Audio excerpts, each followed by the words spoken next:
بسم الله الرحمن الرحيم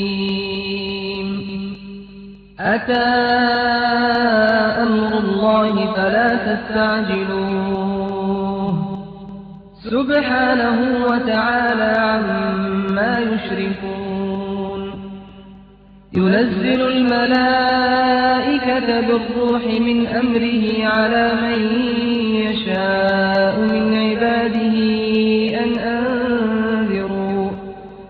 أن أنذروا أنه لا إله إلا أنا فاتقون خلق السماوات والأرض بالحق تعالى عما يشركون خلق الإنسان من نطفة فإذا هو خصيم مبين والأنعام خلقها لكم فيها دفء ومنافع ومنها تأكلون ولكم فيها جمال حين تريحون وحين تسرحون وتحمل أثقالكم إلى بلد لم تكونوا بالغيه إلا بشق الأنفس إن ربكم لرؤوف رحيم والخيل والبغال والحمير لتركبوها وزينة ويخلق ما لا تعلمون وعلى الله قصد السبيل ومنها جائر ولو شاء لهداكم أجمعين هو الذي أنزل من السماء ماء لكم منه شراب ومنه شجر فيه تسيمون ينبت لكم به الزرع والزيتون والنخيل والأعناب ومن كل الثمرات إن في ذلك لآية لقوم يتفكرون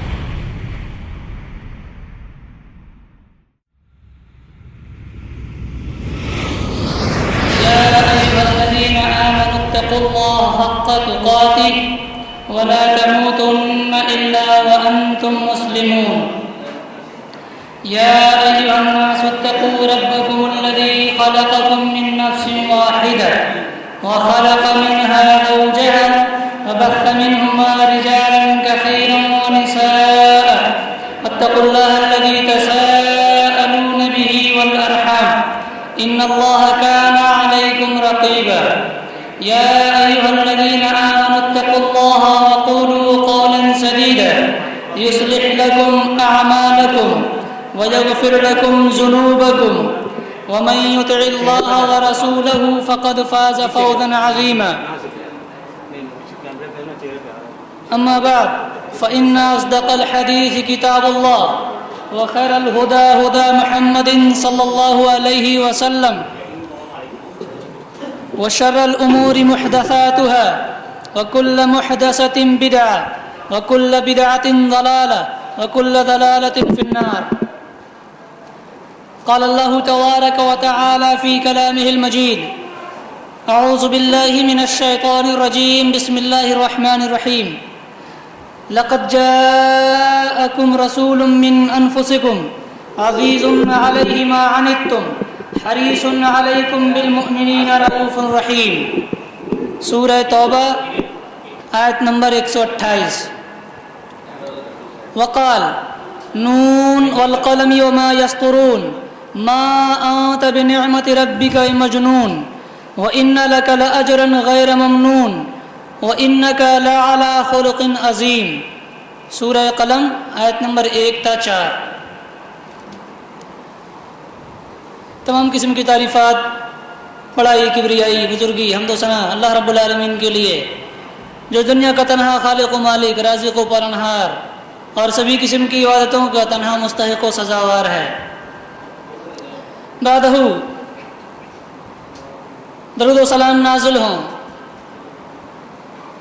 تاجدار بطحا امام الانبیاء سید الاولین والآخرین رحمت للعالمین شفیع المذنبین امام النبیین احمد مجتبی محمد مصطفیٰ صلی اللہ علیہ وسلم کی ذات گرامی پر جن کے ذریعہ دین اسلام جیسی عظیم نعمت ہم تک پہنچی، اللہم صلی و بارک علی حبیبک و رسولک و عبدک محمد۔ حضرات، آج میں جس موضوع پر آپ کے سامنے کچھ باتیں رکھنے کی کوشش کروں گا وہ موضوع ہے سیرت رسول صلی اللہ علیہ وسلم، پڑھنے کے مقاصد اور سلیقہ۔ موضوع کا مطلب یہ ہے کہ رسول اکرم صلی اللہ علیہ وسلم کی سیرت کیوں پڑھی جائے اور کس طرح پڑھی جائے، یہ ہے مختصر سا مطلب آج کے موضوع کا۔ اور ہم انہی دونوں نقطوں پر گفتگو کریں گے کہ رسول اکرم صلی اللہ علیہ وسلم کی سیرت کیوں پڑھی جائے اور کیسے پڑھی جائے۔ تو آئیے سب سے پہلے سیرت کے معنی پر غور کرتے ہیں۔ سیرت یہ عربی زبان کا لفظ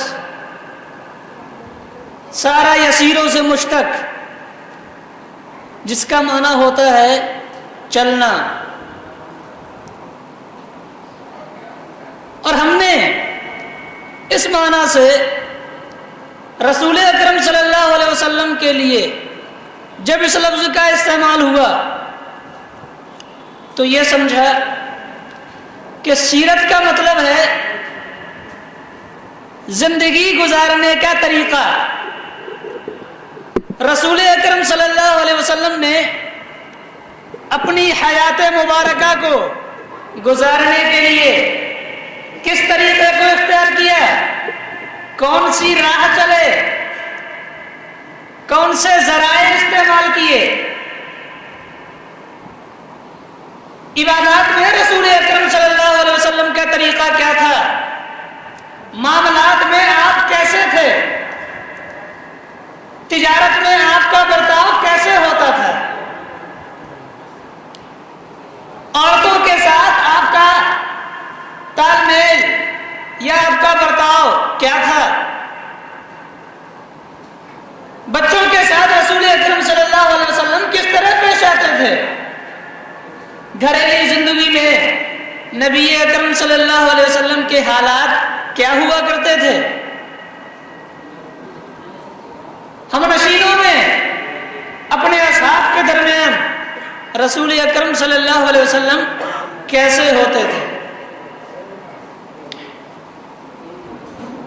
ان ساری چیزوں کو جاننے کا نام سیرت ہے، وہ علم جس میں رسول اکرم صلی اللہ علیہ وسلم کی زندگی کے تمام گوشوں سے بحث کی جائے، آپ کی زندگی کے تمام گوشوں کو اجاگر کیا جائے، روشنی میں لایا جائے، اس کا نام سیرت ہے۔ سیاست و حکومت میں آپ کا اسوہ، لوگوں سے برتاؤ میں اسوہ، یتیموں کے ساتھ، غریبوں کے ساتھ، امیروں کے ساتھ، چھوٹوں کے ساتھ، بڑوں کے ساتھ آپ کا برتاؤ کس طرح تھا، اس کو جاننے کا نام مطالعہ سیرت ہے۔ سیرت نبی پڑھنے کے مقاصد کیا ہیں، پہلے اسے سمجھنا چاہیے۔ ہم نے بتایا کہ سیرت نبی صلی اللہ علیہ وسلم آپ کی پوری زندگی پر شامل ہے، اور اس کو پڑھنے کا مقصد کیا ہے؟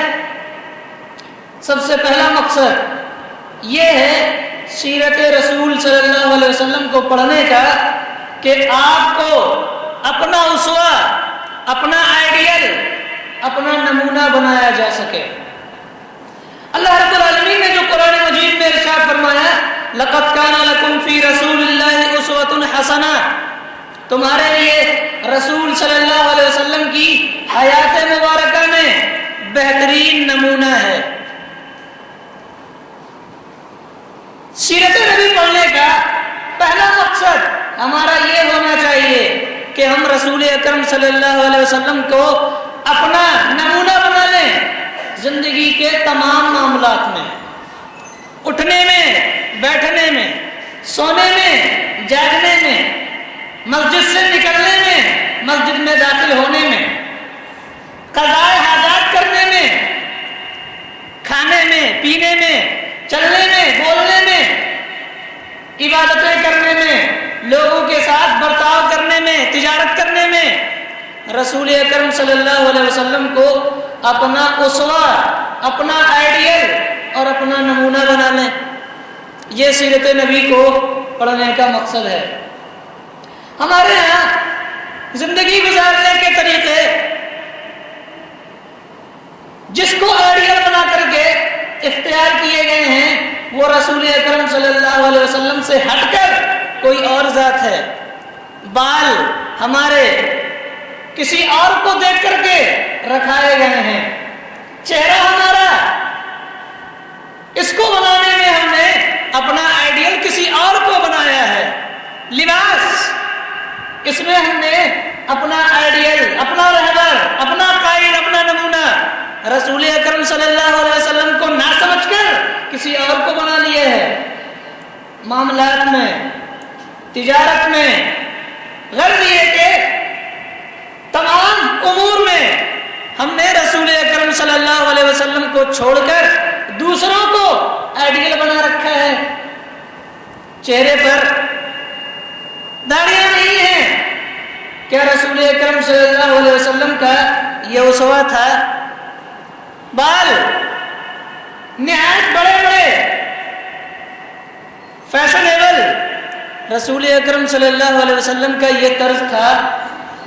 لباس آپ صلی اللہ علیہ وسلم سے قطعی مختلف۔ سیرت نبی پڑھنے کا مقصد یہ ہے کہ صرف دل نہ بہلایا جائے بلکہ رسول اکرم صلی اللہ علیہ وسلم کی زندگی کو اپنی زندگی میں اتارنے کی کوشش کی جائے۔ یہ سیرت نبی صلی اللہ علیہ وسلم کو پڑھنے کا مقصد ہونا چاہیے۔ اور اسی سے ملا جلا دوسرا نقطہ طاعت رسول صلی اللہ علیہ وسلم ہے۔ رسول اکرم صلی اللہ علیہ وسلم کی اطاعت، آپ کی تابعداری، آپ کے احکام کو ماننا سارے مسلمانوں پر واجب ہے۔ فرمایا اللہ رب العالمین نے اطیعوا اللہ، اللہ رب العالمین کی اطاعت کرو اور اس کے رسول حضرت محمد صلی اللہ علیہ وسلم کی پیروی کرو۔ ولا تبطلوا اعمالکم، اور اپنے عملوں کو رسول صلی اللہ علیہ وسلم کی مخالفت کر کے برباد مت کرو۔ سیرت نبی صلی اللہ علیہ وسلم کا مطالعہ ہمیں بتاتا ہے کہ رسول اکرم صلی اللہ علیہ وسلم کی اطاعت کس طرح کی جائے۔ ظاہر ہے جب ہمیں یہی نہیں پتا ہوگا کہ رسول اکرم صلی اللہ علیہ وسلم نے فلاں کام کس انداز سے کیا تھا تو ہم رسول اکرم صلی اللہ علیہ وسلم کی پیروی بھی نہیں کر سکتے ہیں۔ ہمیں پتا ہوگا کہ رسول اکرم صلی اللہ علیہ وسلم نے سنتیں پڑھی، ظہر سے پہلے، فجر سے پہلے، چاشت کی نماز پڑھی، تہجد کی نماز پڑھی، مغرب سے پہلے 2 رکعت نماز پڑھی، سوموار کا روزہ رکھا، جمعرات کا روزہ رکھا، عاشورہ کا روزہ رکھا، عرفہ کا روزہ رکھا، شوال کے بعد 6 دن کے روزے رکھے۔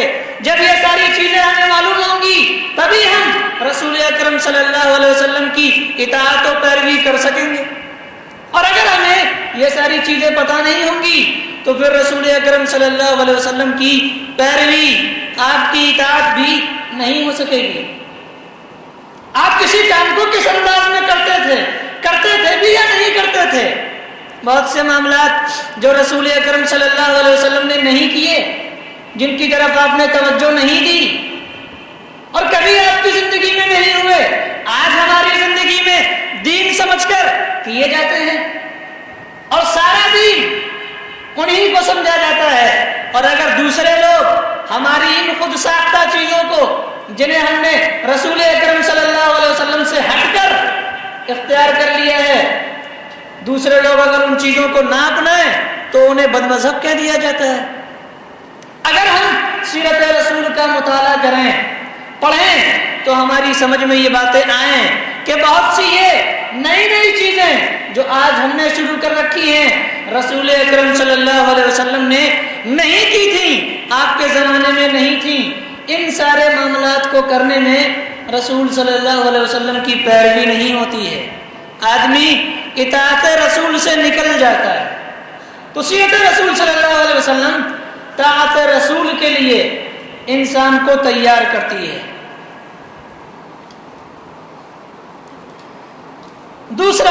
تیسرا فائدہ سیرت رسول کے پڑھنے کا، قرآن مجید کی صحیح تفسیر کا علم. آپ صلی اللہ علیہ وسلم کی حیات مبارکہ بے نہیں قرآن مجید کی تفسیر توضیح تھی. کسی نے حضرت عائشہ سے پوچھا، حضرت عائشہ صدیقہ ام المومنین رضی اللہ تعالی عنہا، رسول اکرم صلی اللہ علیہ وسلم کی سیرت کیسی تھی، آپ کا اخلاق کیا تھا؟ جواب دیا، کانا خلقہ القرآن. رسول اکرم صلی اللہ علیہ وسلم کی سیرت، آپ کا اخلاق اگر جاننا ہے تو قرآن مجید پڑھو. جو کچھ قرآن ہے وہ رسول اکرم صلی اللہ علیہ وسلم کی سیرت اور آپ کا اخلاق ہے. فرمایا اللہ رب العالمین نے کہ ہم نے قرآن مجید تمہاری طرف نازل کیا ہے. کیوں؟ لِتُبَيِّنَ لِلنَّاسِ، تاکہ آپ اپنی زندگی میں اپنے عمل و کردار کے ذریعہ، اپنی سیرت کے ذریعہ، اپنے اعمال کے ذریعہ، اپنی گفتار کے ذریعہ قرآن مجید کی تفسیر کر کے لوگوں کو سمجھا دیں.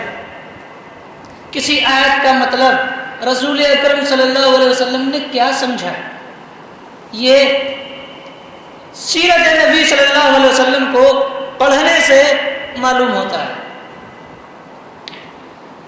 صدقات کرنے کا حکم اللہ رب العالمین نے دیا کہ اے مومنو، صدقہ اللہ رب العالمین کی راہ میں کرو. اب اس صدقے سے آج کے ہمارے مفسرین نے تمام قسم کے نظر و نیاز کو، تمام دعوتوں کو، ساری خرافات کو شامل کر دیا. غرض یہ کہ کوئی چیز جو میت کے انتقال کے بعد ہوتی ہے 30 10 40 کی شکل میں، ساری چیزوں کو قرآن مجید کی تفسیر بنا کر کے پیش کر دیا. صحیح تفسیر قرآن مجید کی کیا تھی؟ رسول اکرم صلی اللہ علیہ وسلم کی زندگی پر نظر ڈالیں. کیا رسول اکرم صلی اللہ علیہ وسلم نے قرآن مجید کی ان آیتوں کا یہ مفہوم سمجھا تھا جو آج کے لوگ آپ کو، عوام کو سمجھانا چاہتے ہیں؟ نہیں سمجھا تھا. اس طرح کی بے شمار مثالیں قرآن مجید کے اندر عقائد ہی کے تعلق سے مل سکتی ہیں کہ لوگوں نے قرآن مجید کی آیات کی غلط تفسیریں لوگوں کو سمجھا دی. اور اگر رسول اکرم صلی اللہ علیہ وسلم کی زندگی میں جائزہ لیا جائے کہ یہ چیزیں تھیں یا نہیں تھیں تو آپ کی سیرت مبارکہ اس کی تائید نہیں کرتی. تو قرآن مجید کی صحیح تفسیر کا علم حاصل کرنے کے لیے رسول اکرم صلی اللہ علیہ وسلم کی سیرت کا مطالعہ ضروری ہے. تیسری چیز، صراط مستقیم کا پتہ سیرت نبی صلی اللہ علیہ وسلم سے چلتا ہے. آج ہر انسان مختلف مذہب اور مختلف فکر اور نظر اور مختلف عمل رکھنے کے باوجود اپنے آپ کو صراط مستقیم پر سمجھتا ہے اور اپنے علاوہ کسی اور کو سیدھے راستے پر سمجھتا ہی نہیں ہے. آخر کیسے پتہ چلے کہ صراط مستقیم ہے کیا، سیدھا راستہ کیا ہے؟ اللہ رب العالمین نے ارشاد فرمایا، من یشاقق الرسول من بعد ما تبین له الهدى ويتبع غير سبيل سبیل المؤمنین نولہ ما تولی ونصلہ جہنم وساءت مصیرا۔ جو آدمی بھی رسول صلی اللہ علیہ وسلم کی مخالفت کر جائے ہدایت واضح ہونے کے بعد، یعنی رسول اکرم صلی اللہ علیہ وسلم نے اپنے عمل، اپنے کردار اور اپنی احادیث مبارکہ کے ذریعہ جس ہدایت کو واضح کر دیا، اس ہدایت کے بعد اگر کوئی آپ کی مخالفت کر جائے تو ہم اس کو گمراہی کے راستے پر ڈال کر جہنم میں لے جاتے ہیں۔ فرمایا رسول اکرم صلی اللہ علیہ وسلم نے کہ ہذہ سبیلی، یہ میرا راستہ ہے، تم اس کی پیروی کرو، اور اگر تم نے اس کی پیروی نہیں کی تو راہ حق سے بھٹک جاؤ گے۔ آپ کا راستہ کون سا تھا؟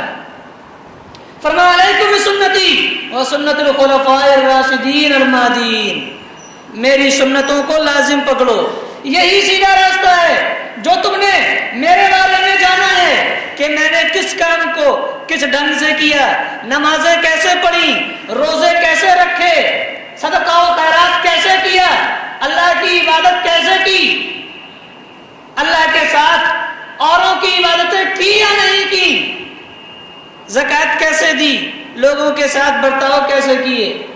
یہ جو میں نے اپنے عمل سے اور اپنی زبان سے واضح کر دیا ہے، اس کی پیروی کرنا، اس کا علم ہمیں کہاں ملے گا؟ اس سیدھے راستے کا جو رسول اکرم صلی اللہ علیہ وسلم نے بیان کر دیا، اس سیدھے راستے کا علم سیرت نبی صلی اللہ علیہ وسلم کو پڑھنے سے ملے گا۔ آپ سیرت نبی صلی اللہ علیہ وسلم کا مطلب یہ نہ سمجھیں کہ آپ نے صرف رسول اکرم صلی اللہ علیہ وسلم کی جنگ کے حالات پڑھ لیے، مکہ کے دعوتی حالات پڑھ لیے، ہجرت کے حالات پڑھ لیے، اور مدینہ جب پہنچے تو وہاں آپ نے جو موٹے موٹے کام کیے ان کو جان لیا، بس سیرت ختم ہو گئی۔ یہ سیرت نہیں ہے۔ زندگی کے ہر پہلو میں رسول اکرم صلی اللہ علیہ وسلم کا کردار کیا تھا، آپ کا طرز عمل کیا تھا، اس کو جاننے کا نام مطالعہ سیرت ہے، اور یہ ہے سیرت رسول۔ ورنہ صرف جنگوں کے جان لینے کا، بڑے بڑے واقعات کے جان لینے کا نام اگر آپ نے سیرت رسول سمجھا ہے تو غلط سمجھا ہے۔ تو سیرت رسول پڑھنے کا ایک مقصد تھا، صراط مستقیم کا پتہ سیرت رسول صلی اللہ علیہ وسلم سے چلتا ہے۔ اب ہم غور کریں گے کہ پڑھنے کا طریقہ سیرت رسول صلی اللہ علیہ وسلم کو پڑھنے کا طریقہ کیا ہونا چاہیے۔ میں نے آپ کو بتایا کہ رسول اکرم صلی اللہ علیہ وسلم کی سیرت پڑھنے کا مطلب یہ ہے کہ ہم زندگی کے ہر چھیتر میں، ہر گوشے میں آپ صلی اللہ علیہ وسلم کو اپنا آئیڈیل بنا کر رسول صلی اللہ علیہ وسلم کی پیروی کر لیں، یہ سیرت کا مطلب ہے۔ اب اس کے لیے ضروری ہے کہ ہم جب سیرت نبی کو پڑھنے کے لیے بیٹھیں تو اپنا یہ رجحان بنا لیں، اپنا یہ دل کا ارادہ بنا لیں کہ سیرت رسول پڑھنے کا مقصد یہ ہے کہ ہم اپنی زندگی کو رسول اکرم صلی اللہ علیہ وسلم کی زندگی کے مطابق بنائیں گے۔ یہ ارادہ، یہ عزم سیرت نبی صلی اللہ علیہ وسلم کو پڑھتے وقت ہونا چاہیے، اس لیے کہ جیسی آپ نیت کریں گے ویسے ہی برکت ہوگی۔ فرمایا رسول اکرم صلی اللہ علیہ وسلم نے بخاری شریف حدیث نمبر 1 میں، انما الاعمال بالنیات وانما لکل امرئ ما نوی، عملوں کا دار و مدار نیت پر ہے، اور انسان جیسی نیت کرتا ہے اللہ رب العالمین ویسے ہی برکت دے دیتا ہے۔ تو سیرت نبی پڑھنے کا، پڑھتے وقت ہمارا یہ عزم ہونا چاہیے اور یہ رجحان ہونا چاہیے کہ سیرت نبی صلی اللہ علیہ وسلم پڑھنے کے بعد اپنی زندگی کو ہم رسول اکرم صلی اللہ علیہ وسلم کی زندگی کے مطابق بنا لیں گے۔ جس طرح آپ نے زندگی گزاری ویسے ہی ہم زندگی گزاریں گے، یہ رجحان ہمیں پیدا کرنا چاہیے۔ پھر زندگی کے جتنے بھی گوشے ہمیں نظر آتے ہیں، سیاست و حکومت کا، معاملات کا، عبادات کا، چھوٹوں اور بڑوں کے ساتھ برتاؤ کا، عورتوں کے ساتھ برتاؤ کا، پڑوسیوں کے ساتھ برتاؤ کا، مہمانوں کے ساتھ برتاؤ کا، غرض یہ کہ زندگی کے جتنے بھی اجزاء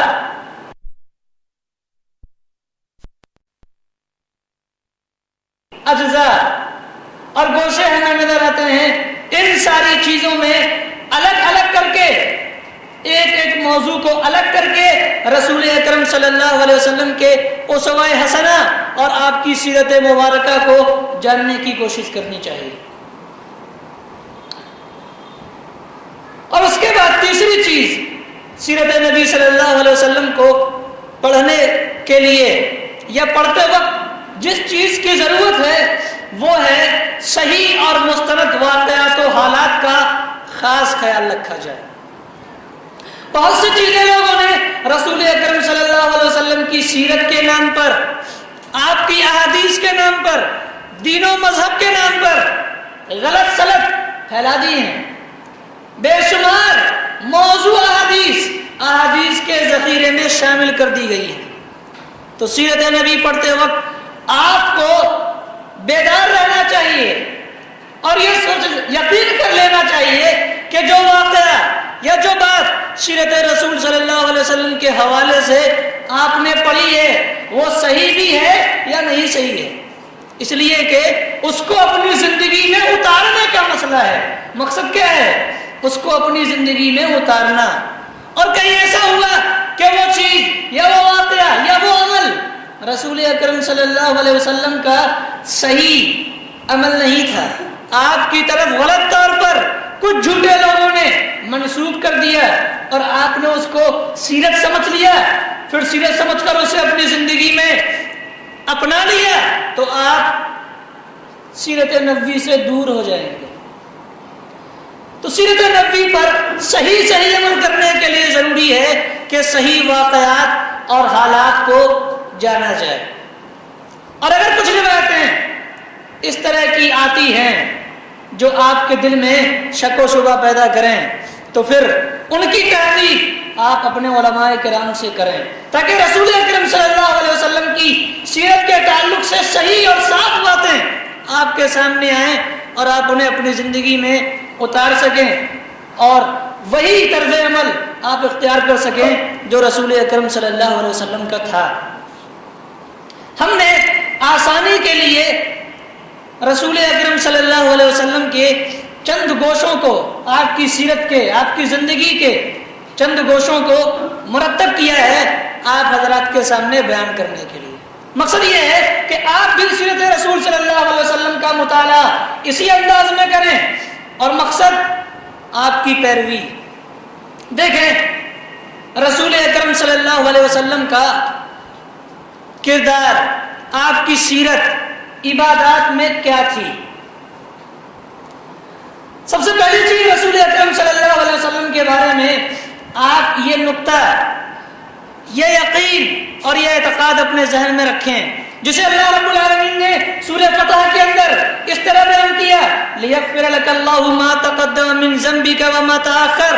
اے رسول صلی اللہ علیہ وسلم، آپ بخشائے ہیں، آپ کی بخشش ہم نے پہلے ہی کر رکھی ہے، آپ کچھ بھی کریں اللہ رب العالمین نے آپ کو معاف کر دیا ہے، جنت آپ کی ہے۔ یہ عقیدہ ہمارا ہونا چاہیے۔ اللہ رب العالمین نے رسول اکرم صلی اللہ علیہ وسلم کو دنیا ہی میں یہ بتا دیا کہ آپ بخشائے ہیں، لیکن اس کے بعد رسول اکرم صلی اللہ علیہ وسلم کا کیا طرز عمل ہوا عبادات میں، یہ بھی جانیں کہ رسول اکرم صلی اللہ علیہ وسلم کائنات کی سب سے عظیم ہستی، ایک ایسی ذات جس کا مقام و مرتبہ پوری دنیا میں اللہ رب العالمین کے بعد ہے، آپ سے بڑا، آپ سے اعلیٰ مرتبہ اور آپ سے زیادہ قدر و منزلت والا کوئی آدمی نہ پیدا ہوا ہے اور نہ پیدا ہو سکے گا۔ رسول اکرم صلی اللہ علیہ وسلم دنیا کی سب سے عظیم ہستی ہیں، لیکن کیا آپ کے اندر کسی طرح کا بڑکپن، گھمنڈ، کبر پیدا ہوا؟ آپ نے کبھی اللہ رب العالمین کی عبادت سے منہ موڑا؟ نہیں، بلکہ آپ اور اللہ رب العالمین کی عبادتوں کو انجام دینے لگے، نماز پنجگانہ کی ادائیگی کرتے۔ یہ رسول اکرم صلی اللہ علیہ وسلم کی سیرت تھی۔ کبھی بھی آپ نے دن میں 5 وقت کی جو نمازیں فرض ہیں، کبھی آپ نے پوری زندگی میں ایک بار بھی نہیں چھوڑی۔ کوئی آدمی بھی اس کو ثابت نہیں کر سکتا کہ رسول اکرم صلی اللہ علیہ وسلم نے اپنی پوری زندگی میں ایک بار بھی 5 وقت کی نمازوں میں سے کسی ایک نماز کو چھوڑا ہو۔ یہ سیرت رسول صلی اللہ علیہ وسلم ہے۔ اور ہمارا کردار کیا ہے؟ مشکل ہی سے ساری زندگی مشکل سے کسی ایک دن ہم نے 5 وقت کی نماز پڑھی ہوگی، ورنہ نہیں پڑھتے۔ یہ ہماری سیرت ہے۔ ایک طرف رسول اکرم صلی اللہ علیہ وسلم کی سیرت و کردار ہے، اور دوسری طرف ہمارا سیرت و کردار ہے۔ اور اسی کے ساتھ ساتھ آپ تہجد کی نماز پڑھتے۔ حضرت عائشہ رضی اللہ تعالی عنہا بیان کرتی ہیں کہ رسول اکرم صلی اللہ علیہ وسلم جن کو اللہ رب العالمین نے بخشائے ہونے کا سرٹیفکیٹ دے دیا، اتنا لمبا سجدہ کرتے کہ سجدہ کی لمبائی کی وجہ سے رسول اکرم صلی اللہ علیہ وسلم کے پیروں میں ورم آ جاتا تھا۔ کہتی ہیں آپ صلی اللہ علیہ وسلم میرے گھر میں ہوتے، سجدہ کرتے اور اتنا لمبا سجدہ کرتے، میں سوچتی عائشہ آج کہیں بیوہ تو نہیں ہو گئی۔ آتی رسول اکرم صلی اللہ علیہ وسلم کے پیر میں گدگداتی، دیکھتی آپ حیات ہیں کہ نہیں ہیں۔ آپ صلی اللہ علیہ وسلم اپنا پیر ہلا دیتے، اس قدر طویل سجدہ قیام کرتے۔ بخاری شریف میں بیان کیا ہے کہ رسول اکرم صلی اللہ علیہ وسلم رب کی بارگاہ میں کھڑے ہو کر اس طرح روتے کہ آپ کے سینے سے ہانڈی کے کھولنے کی طرح آواز آیا کرتی تھی۔ یہ رسول اکرم صلی اللہ علیہ وسلم کی سیرت ہے کہ ہر رات رب کی بارگاہ میں کھڑا ہو کر کے کائنات کا تاجدار امام الانبیاء حضرت محمد صلی اللہ علیہ وسلم ہر رات رب کی بارگاہ میں کھڑے ہو کر کے زار و قطار روتے، آنسو بہاتے ہیں۔ اور ہماری سیرت کیا ہے؟ زندگی میں ایک بار بھی اللہ رب العالمین کی بارگاہ میں ایک آنسو بہانے کی توفیق نہیں ملی ہے۔ یہ ہماری سیرت ہے۔ فرمایا رسول اکرم صلی اللہ علیہ وسلم نے اس آنکھ پر اللہ رب العالمین جہنم کی آگ کو حرام کر دیتا ہے جس آنکھ سے رب کے ڈر سے ایک قطرہ آنسو گرا ہو، اللہ رب العالمین اس آنکھ پر جہنم کی آگ حرام کر دیتا ہے۔ فرمایا عرش کے سائے میں جس دن میدان محشر میں جہاں کوئی سائے نہیں ہوگا، لوگ پریشان ہوں گے، میں اپنے عرش کے سائے میں 7 طرح کے لوگوں کو سایہ دوں گا، دھوپ سے بچاؤں گا۔ جب سورج سبا نیزے پر ہوگا، دماغوں کو کھولا رہا ہوگا، آدمی پسینے میں ڈوبا ہوا ہوگا، اس دن میں اپنے عرش کے نیچے سایہ دوں گا کیسے آدمی کو؟ جس نے اللہ رب العالمین کو یاد کیا اور ڈر سے اس کی آنکھوں سے آنسو جاری ہو گئے۔ رسول اکرم صلی اللہ علیہ وسلم کا سیرت و کردار یہ تھا کہ آپ ہر رات رب کی بارگاہ میں آنسو بہاتے تھے، اور ہم نے ایک بار بھی آنسو بہانے کی کوشش تک نہیں کی۔ فرمایا علیکم بقیام اللیل فإنہ داب الصالحین قبلکم وہو قربۃ الی ربکم۔ لوگوں جس طرح مجھے نماز تہجد پڑھتے ہوئے دیکھتے ہو، تم بھی تہجد کی نماز پڑھا کرنا۔ میری سیرت ہے یہ کہ میں تہجد کی نماز پڑھتا ہوں، تم نے مجھے تہجد کی نماز پڑھتے ہوئے دیکھا ہے، اس کو پڑھا کرنا۔ تم سے پہلے کے جتنے بھی نیک لوگ تھے سب کا یہ طرز عمل تھا، اور یہ تہجد کی نماز قربۃ الی ربکم، تمہیں تمہارے رب سے قریب کر دے گی، مکفر للسیئات، تمہارے گناہوں کو مٹا دے گی، منہات للآثام، اور جو گناہ تم تنہائیوں میں کرتے ہو ان سے تمہیں بچایا کرے گی، ومطرۃ للداء عن الجسد، اور اگر تمہارے جسم میں کوئی بیماری ہے تہجد کی یہ نماز تمہاری جسمانی بیماری کو بھی ختم کر دے گی۔ رسول اکرم صلی اللہ علیہ وسلم تا حیات اپنی زندگی میں کبھی طویل بیماری میں گرفتار نہیں ہوئے سوائے مرض الموت کے۔ اسی کا اثر تھا، فرمایا یہ تہجد کی نماز مطردۃ للداء عن الجسد، جسم سے بیماریوں کو دور کر دیتی ہے۔ تو رسول اکرم صلی اللہ علیہ وسلم کی سیرت مبارکہ یہ تھی کہ آپ نماز پنجگانہ کے ساتھ تہجد کی نماز بھی پڑھتے، اور اس کے ساتھ کیا کرتے؟ صرف نماز ہی میں آپ کی سیرت کیا تھی؟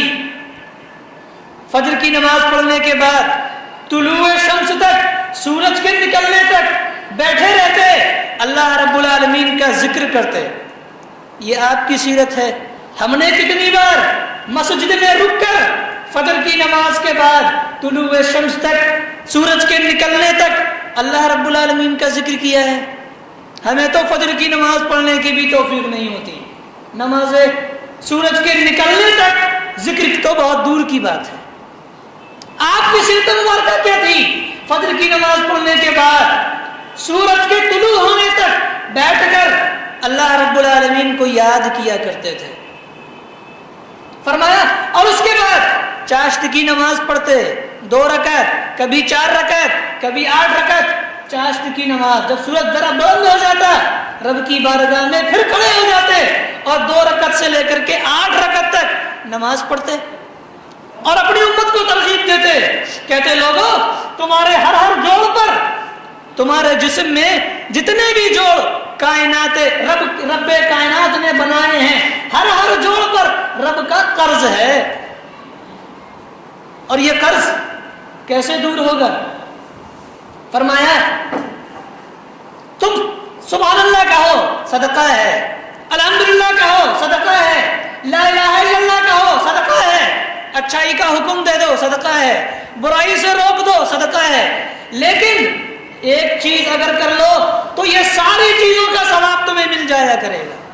فرمایا چاشت کے وقت 2 رکعت نماز پڑھ لو، اللہ رب العالمین ان ساری چیزوں کا ثواب تمہارے اکاؤنٹ میں ڈال دے گا، صرف 2 رکعت چاشت کی نماز پڑھنے سے۔ اور یہی رسول اکرم صلی اللہ علیہ وسلم کی سیرت مبارکہ تھی۔ آپ نے کبھی بھی نماز پنجگانہ سے پہلے جو سنت مؤکدہ ہیں انہیں نہیں چھوڑا، اور اپنی امت سے کہا من حافظ علی 12 رکعت، جس نے 12 سنن رواتر سنن مؤکدہ کو پڑھ لیا، اللہ رب العالمین جنت میں اس کے لیے محل بنا دیتا ہے۔ سیرت رسول کیا تھی کہ آپ نے سنت مؤکدہ کو تعمر کبھی نہیں چھوڑا، اور پڑھنے والے کے لیے یہ خوشخبری دی کہ اگر میری امت میں سے کوئی آدمی ان سنت مؤکدہ کو جو ظہر سے پہلے، ظہر کے بعد، مغرب سے پہلے، مغرب کے بعد، عشاء کے بعد اور فجر سے پہلے ہیں، ان کو پڑھ لے گا، اللہ رب العالمین جنت میں اس کے لیے ایک محل تعمیر کر دے گا۔ جب بھی مسجد میں داخل ہوتے رسول اکرم صلی اللہ علیہ وسلم کا یہ طرز عمل تھا، 2 رکعت تحیۃ المسجد پڑھتے اور آپ کی نفل نماز گھر میں ادا کرتے۔ ہم نے رسول اکرم صلی اللہ علیہ وسلم کے عبادات کے سلسلے میں جو آپ کا طرز عمل تھا ان کو فراموش کر دیا ہے۔ نہ تو نماز پنجگانہ ہے، نہ نماز تہجد، نہ صلاۃ ضحیٰ، اور نہ ہی سنت مؤکدہ، نہ تحیۃ المسجد، اور نہ ہی ہمیں کبھی نفل نماز گھر میں پڑھنے کی توفیق ہوتی ہے۔ عمل، زندگی بالکل رسول اکرم صلی اللہ علیہ وسلم کی سیرت کے خلاف۔ آپ کی سیرت مبارکہ کو پڑھنے کا یہی مقصد ہے کہ آپ کی سیرت کو اپنی زندگی میں اتار لیا جائے۔ روزہ عاشورہ کا روزہ رکھتے ایک ایسا آدمی جس کو اللہ رب العالمین نے بخش دیا ہے، جسے اب کسی عمل کی ضرورت نہیں، لیکن وہ کتنے کام کرتا تھا۔ جب بھی محرم کا دن آتا رسول اکرم صلی اللہ علیہ وسلم روزہ رکھتے اور اپنی امت سے کہہ گئے کہ 2 دن کے روزے رکھ لینا، لیکن ہم نے کیا کیا؟ سبیلے لگوا دی، شربت بٹوا دیے، کھچڑے تقسیم کرا دیے۔ رسول اکرم صلی اللہ علیہ وسلم نے جس دن روزہ رکھا ہم احکامات کرا دیے تھے. کیا ہے یہ عمل؟ بالکل رسول اکرم صلی اللہ علیہ وسلم کی سیرت کے خلاف. اور فرمایا جس نے عاشورہ کا روزہ رکھا اللہ رب العالمین 1 سال کے گناہوں کو معاف فرما دیتا ہے. اور جس نے 9 ذی الحجہ عرفہ کا روزہ رکھا فرمایا اللہ رب العالمین اس کے 2 سال کے گناہ معاف فرما دیتا ہے. اور فرمایا جس نے شوال کے 6 روزے رکھ لیے سمجھو کہ اس نے زندگی بھر روزے رکھے. اور خود رسول اکرم صلی اللہ علیہ وسلم ان سارے روزوں کو رکھا کرتے تھے. لیکن ہمارا طرز عمل کیا ہے؟ بالکل اس کے خلاف. کیا ہم نے کبھی ان روزوں کو رکھا ہے؟ پھر کس منہ سے ہم سیرت رسول صلی اللہ علیہ وسلم کو سمجھنے اور اس پر عمل کرنے کا دعویٰ کرتے ہیں؟ ہر سوموار کا روزہ رکھتے. فرمایا کسی نے پوچھا اللہ کے رسول صلی اللہ علیہ وسلم سوموار کا روزہ کیوں رکھتے ہیں؟ فرمایا یہ دن سوموار ایسا دن ہے فیہ ولدت، اسی دن میں پیدا ہوا تھا. چونکہ اس دن میں پیدا ہوا تھا اس لیے اپنی پیدائش کے شکریہ میں روزہ رکھتا ہوں. رسول اکرم صلی اللہ علیہ وسلم کی پیدائش کی خوشی منانے میں سیرت رسول یہ تھی کہ آپ نے روزہ رکھا. اور 1 دن نہیں سال میں بلکہ جس دن آپ پیدا ہوئے تھے آپ نے پوری زندگی میں جتنی مرتبہ یہ دن آیا سوموار کا دن آپ نے پوری زندگی میں اس دن کا روزہ رکھا. اور ہم نے کیا کیا؟ رسول اکرم صلی اللہ علیہ وسلم کی سیرت مبارکہ سے بالکل اپوزٹ الٹ اس دن مٹھائیاں تقسیم کرنے کے انتظام کرا دیے. اور ہم نے کہا کہ رسول اکرم صلی اللہ علیہ وسلم نے تو اپنی ولادت کے دن روزہ رکھا تھا، آپ بھوکے تھے، لیکن ہم نہ روزہ رکھیں گے اور کسی کو رکھنے بھی نہیں دیں گے، مٹھائیاں تقسیم کریں گے. اور جو نہیں کرے گا اس کے خلاف فتوے لگائیں گے. رسول اکرم صلی اللہ علیہ وسلم کی سیرت کے بالکل اپوزٹ ہمارا طرز عمل ہے اور ہم رسول اکرم صلی اللہ علیہ وسلم کی سیرت مبارکہ پر عمل کرنے کے دعوے کرتے ہیں. یہ سارے ایام جن کے آپ نے روزے رکھے مسلمان کو چاہیے کہ وہ سیرت رسول صلی اللہ علیہ وسلم کو اپنی زندگی میں لانے کے لیے ان روزوں کو رکھنے کی کم از کم نیت ضرور کرے اور پھر عملی طور پر بھی ان روزوں کو رکھنے کی کوشش کرے. ذکر الہی میں رسول اکرم صلی اللہ علیہ وسلم کا اسوہ آپ کی سیرت کیا تھی؟ حضرت عائشہ فرماتی ہیں یذکر اللہ علی کل احیانہ، رسول اکرم صلی اللہ علیہ وسلم کی سیرت یہ تھی کہ آپ ہر وقت اللہ رب العالمین کا ذکر کرتے رہتے تھے. آپ سوچتے ہوں گے کہ سیرت رسول کے تعلق سے مولوی صاحب نے کسی جنگ کا کوئی واقعہ نہیں بتایا، کسی غزوے کا حال نہیں سنایا، مدینہ اور مکے کے حالات نہیں سنائے. حضرات میرے نزدیک وہ تو سیرت رسول ہے ہی ہے، لیکن یہ سیرت رسول زیادہ اہمیت رکھتی ہے. اس کو بیان کرنے کی زیادہ ضرورت ہے اور اس کو اختیار کرنے کی ضرورت ہے. اللہ رب العالمین کا ذکر کرنے میں رسول اکرم صلی اللہ علیہ وسلم کی سیرت کیا تھی، آپ کا اسوہ کیا تھا؟ دیکھیں کوئی ایک وقت بھی آپ کے دن و رات کا ایسا نہ ہوتا جس میں آپ اللہ رب العالمین کو یاد نہ کر رہے ہوتے. بڑی عجیب سی زندگی آپ کی، عجیب سا دن اور عجیب سی راتیں گزرتی، ایک لمحہ بھی ایسا نہیں ہوتا کہ آپ اس میں بیدار ہیں اور اللہ رب العالمین کا ذکر نہیں ہو رہا ہے. اور ہمارا کیا ہے؟ کانوں میں ہیڈ فون لگا ہوا، موبائل جیب میں رکھا ہوا اور کچھ اور ہی چل رہا ہے. گانے سنائے بھی کہی جا رہے ہیں اور زبان سے ادا بھی انہیں ہی کیا جا رہا ہے. پورے دن میں شاید ایک بار بھی اللہ کا نام لینے کی توفیق نہیں ہوتی. ایک بار، بڑی بات نہیں. سارے کا نام ہم نہیں لیتے. رسول اکرم صلی اللہ علیہ وسلم کی سیرت دیکھیں, ذکر الہی ہے.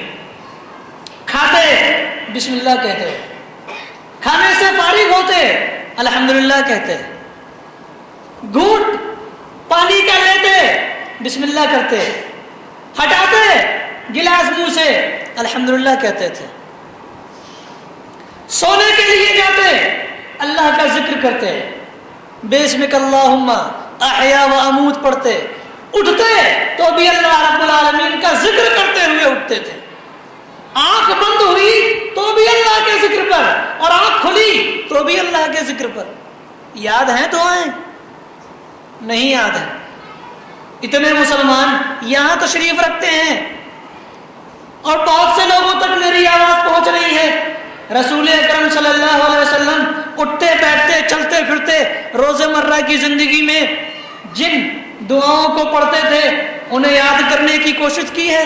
کسی فلم کا نام لے کے پوچھا جائے بھائی ذرا اس فلم کا وہ والا گانا سنانا, A to Z سارا حفظ ہے ماشاءاللہ, لیکن دعائیں یاد نہیں ہیں. پھر کون سی سیرت رسول ہے ہماری زندگی میں؟ بیت الخلا میں جاتے اللہم انی اعوذ بک من الخبث والخبائث پڑھتے, نکلتے غفرانک کہتے, مسجد آتے اللہم افتح لی ابواب رحمتک پڑھتے, نکلتے اللہم انی اسألک من فضلک پڑھتے. سواری پر چلتے تو جب رکاب پر پیر رکھتے بسم اللہ کہتے, اور جب سواری پر بیٹھ جاتے تو پھر سبحان الذی سخر لنا ھذا پڑھتے. اسی طرح اونچائی پر جاتے تو بھی اللہ کا ذکر, اونچائی سے نیچے آتے تو بھی اللہ کا ذکر, اٹھتے تو استغفر اللہ کہتے, بیٹھتے تو سبحان اللہ کہتے. کوئی نعمت ملتی, کوئی خوشی خوشکن خبر آتی الحمدللہ کہہ دیا کرتے تھے, اور اگر کوئی ویسی خبر سننے میں آتی تو بھی اللہ رب العالمین کا ذکر کرتے. کسی سے کوئی غلطی ہو جاتی سبحان اللہ کہہ دیا کرتے. دودھ پیتے تو بھی دعا پڑھتے, کپڑا نیا پہنتے تو بھی دعا پہنتے, آئینہ دیکھتے تو بھی اللہ رب العالمین کو یاد کرتے, چھینکتے تو بھی اللہ رب العالمین کو یاد کرتے تھے.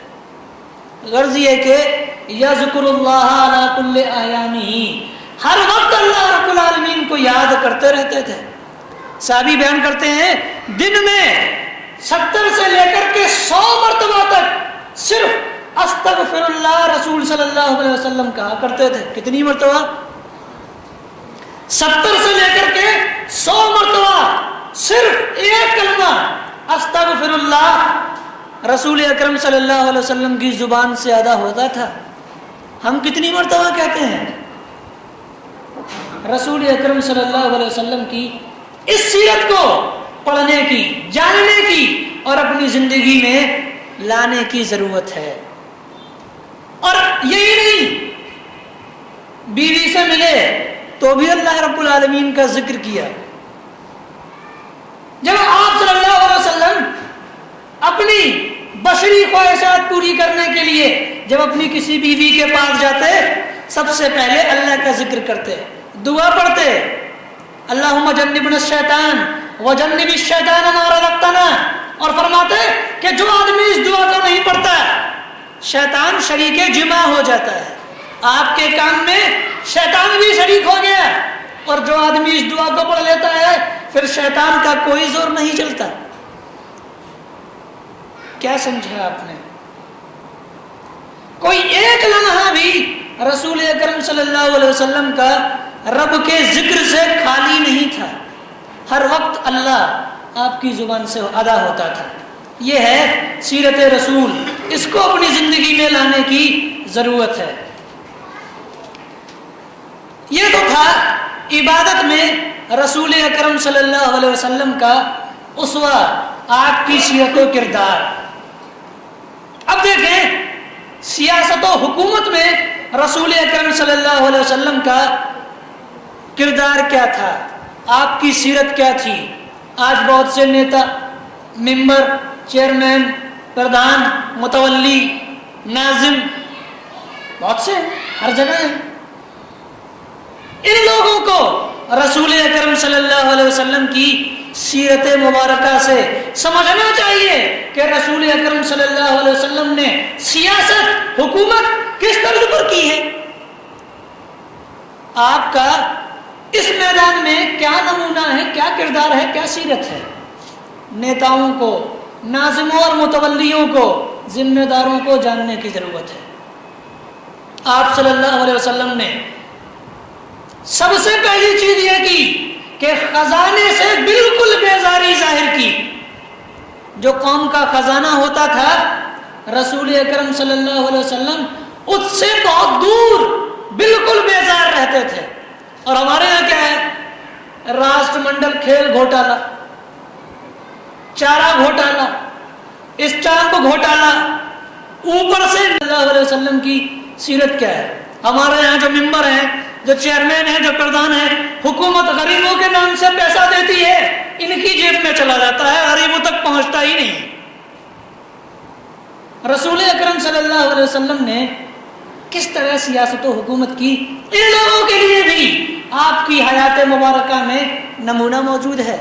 ایسے لوگوں کو بھی آپ کی سیرت مبارکہ پڑھ کر اپنی زندگی میں لانا چاہیے۔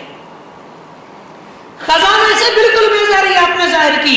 مال غنیمت آتا، ایک مرتبہ رسول اکرم صلی اللہ علیہ وسلم کے پاس مال غنیمت صبح کے وقت آیا، مسجد نبوی میں رکھا گیا۔ آپ نے آتے ہی مال غنیمت کو بانٹنا شروع کر دیا سارے لوگوں میں۔ دوپہر ہو گئی، گھر تشریف نہیں لے گئے۔ کسی نے پوچھا رسول اکرم صلی اللہ علیہ وسلم عصر کا وقت ہو گیا، آپ صبح سے بیٹھے ہوئے مال غنیمت لوگوں میں تقسیم کر رہے ہیں، آپ نے کھانا بھی نہیں کھایا، گھر نہیں جائیں گے؟ کہا جب تک ایک ایک روپیہ مال غنیمت کا بٹ نہیں جاتا میں اپنے گھر نہیں جاؤں گا۔ کوئی یہ نہ سمجھ لے کہ محمد صلی اللہ علیہ وسلم اپنے گھر تو کچھ نہیں لے گیا۔ خزانے سے بالکل بیزاری ظاہر کی۔ دوسری چیز عوام پروری، جو بھی حکومت کا خزانہ تھا وہ عوام کے لیے، اپنے لیے نہیں۔ یہاں سب کچھ اپنے لیے ہے۔ دیکھیں رسول اکرم صلی اللہ علیہ وسلم نے کیا سیرت پیش کی ہے، عوام پروری کی۔ جس عوام کے آپ حاکم ہیں اس کے لیے آپ کے جذبات کیا تھے؟ ایک مرتبہ غلام آئے رسول اکرم صلی اللہ علیہ وسلم کی خدمت میں، بے شمار غلام مال غنیمت کی شکل میں آئے، اور ان غلاموں کو رسول اکرم صلی اللہ علیہ وسلم کو تقسیم کرنا تھا غریبوں کے درمیان، مسلمانوں کے درمیان۔ حضرت علی کو معلوم ہوا کہ غلام آئے ہوئے ہیں، رسول اکرم صلی اللہ علیہ وسلم انہیں تقسیم کریں گے۔ اپنی بیوی حضرت فاطمہ کو دیکھا، بیچاریوں کے ہاتھ پر پانی کنویں سے کھینچنے کی وجہ سے داغ پڑے ہوئے، مشک اب اٹھا کر لانے کی وجہ سے یہاں داغ پڑے ہوئے۔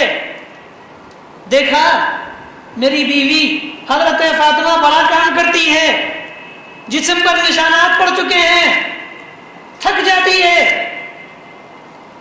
رسول اکرم صلی اللہ علیہ وسلم کی لخت جگر آپ کے جسم کا ٹکڑا۔ کہا فاطمہ جاؤ، غلام آئے ہوئے ہیں، اپنے والد بزرگوار رسول اکرم صلی اللہ علیہ وسلم سے کہنا اللہ کے رسول، اے میرے ابو مجھے بھی ایک غلام عطا کر دیجئے۔ ان کی ہمت نہیں ہوئی، ایک بار گئی، رسول اکرم صلی اللہ علیہ وسلم مسجد میں بیٹھے ہوئے تھے، لوگوں میں غلام تقسیم کر رہے تھے، اپنے بابا کے چمکتے ہوئے چہرے کو دیکھا، ہلائی کہہ نہ سکی، واپس آ گئی۔ پھر دوبارہ حضرت علی نے کہا، دوبارہ مسجد نبوی میں پہنچی، کچھ ہمت کی، رسول اکرم صلی اللہ علیہ وسلم نے دیکھا میری لخت جگر آئی ہوئی ہے، آپ کے مبارک ہونٹوں پر تبسم آیا، جب مسکراہٹ آئی انہیں کچھ ہمت ہوئی، کہنے لگی اے نبی کائنات رسول اکرم صلی اللہ علیہ وسلم، اتنے غلام آئے ہوئے ہیں، میں آپ کی بیٹی ہوں، میرے ہاتھ دیکھیے نشانات پڑ گئے ہیں، مجھے بھی ایک غلام دے دیجئے۔ کہا فاطمہ تم میری بیٹی ہو، میرے جسم کا ایک ٹکڑا ہو، دنیا میں مجھے تم سے زیادہ کوئی بھی عزیز نہیں ہے، میں دنیا میں اگر سب سے زیادہ محبت کرتا ہوں تم سے کرتا ہوں، لیکن سنو یہ جو غلام آئے ہوئے ہیں پہلے میں مدینہ کے دوسرے غریبوں کی ضرورتوں کو پورا کروں گا، اگر بچیں گے تو محمد صلی اللہ علیہ وسلم اپنی بیٹی فاطمہ کو دے گا، اور اگر نہیں بچیں گے تو میں تمہیں نہیں دوں گا۔ کس کا خیال کیا؟ اپنا اور اپنی بیٹی حضرت فاطمہ کا خیال نہیں کیا، اپنی عوام کا خیال کیا، جنتا کا، جنتا کے آرام کا، اس کے سکھ کا خیال کیا۔ اور ہمارے نیتا اپنے سکھ کا خیال کرتے ہیں، جتنے بھی ذمہ داران ہیں سب، کوئی بھی اس سے مختلف نہیں ہے۔ رسول اکرم صلی اللہ علیہ وسلم نے کردار پیش کیا، سیرت نبوی کے ذریعہ نمونہ پیش کیا، اور پھر اس کے ساتھ ساتھ حکومت کا ایک انداز اور بھی بتایا، عوام کے ساتھ آپ بھی کام میں شریک ہوتے تھے۔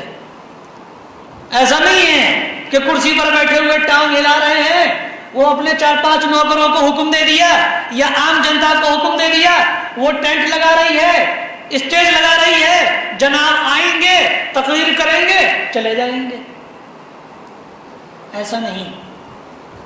جو کام بھی ہوتا آپ اپنی عوام کو، اپنی جنتا کو جو کام بتاتے اس میں بنفس نفیس شریک ہوتے تھے۔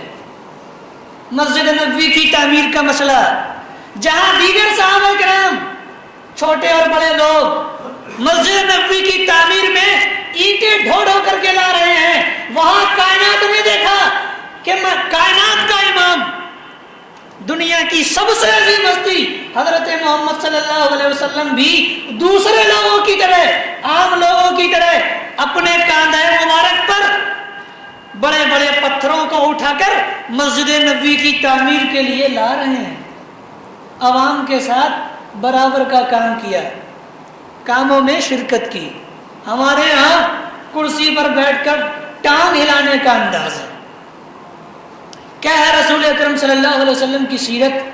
یہ ہم نے نہ سمجھی اور نہ ہی اسے اپنی زندگی میں لانے کی کوشش کی۔ یہ سیاست میں رسول اکرم صلی اللہ علیہ وسلم کا، سیاست و حکومت میں آپ کا اسوہ حسنہ تھا۔ آپ مطالعے سے کچھ اور چیزیں بھی جان سکتے ہیں، چونکہ مجھے اور چیزیں بیان کرنی ہے، لہٰذا میں سب پر تفصیلی گفتگو نہیں کر سکتا، معاف کیجیے گا، ایک ایک جز پر بولنے کے لیے گھنٹوں چاہیے، لیکن میں مختصر طور پر بات آگے بڑھاؤں گا۔ گھریلو زندگی میں رسول اکرم صلی اللہ علیہ وسلم کا اسوہ کیا تھا؟ حضرت عائشہ بیان کرتی ہیں، کانا بشر من البشر یفلی ثوبہ، رسول اکرم صلی اللہ علیہ وسلم انسانوں میں سے ایک انسان تھے، آپ کا اگر کپڑا پھٹ جاتا خود سل لیا کرتے تھے۔ ہم کیا ہیں، پہنچے شرٹ نکالی، ذرا دیکھا کھوتا لگا ہوا ادھڑی ہوئی ہے، اب بیوی بیچاری آٹا گوندھ رہی تھی، بڑے غصہ ہوئے، یہ تم نے ذرا سی شرٹ تھی سلنے کے لیے نہیں سل سکی، چلو اسے سلو، کیا کرتی رہتی ہو دن بھر؟ اس طرح کی خرافات۔ بیچاری کو دن بھر کام کے پہیے میں گھما کر کے آرام دینے کی سوچتے ہی نہیں۔ رسول اکرم صلی اللہ علیہ وسلم کا نمونہ، آپ کی سیرت کیا تھی؟ اس طرح کے کام آپ خود کر لیا کرتے، اپنے کپڑوں کو اگر کہیں پھٹ جاتے خود سل لیا کرتے تھے، اپنے کام خود کر لیا کرتے تھے۔ اور ہمارے یہاں کیا ہے، ایک گلاس پانی بھی ماشاءاللہ خود سے نہیں پیا جاتا، جناب آئیں گے بستر پر دراز ہوں گے، بیوی صاحبہ کو حکم ہوگا وہ ذرا ایک گلاس پانی لے آنا، وہ بیچاری ایک گلاس پانی لے کر کے آئے گی، ایک کام بھی ان کا خود نہیں ہوتا۔ اور رسول اکرم صلی اللہ علیہ وسلم خود اپنے کام کیا کرتے تھے، اور تم اپنے آپ کو رسول اکرم صلی اللہ علیہ وسلم سے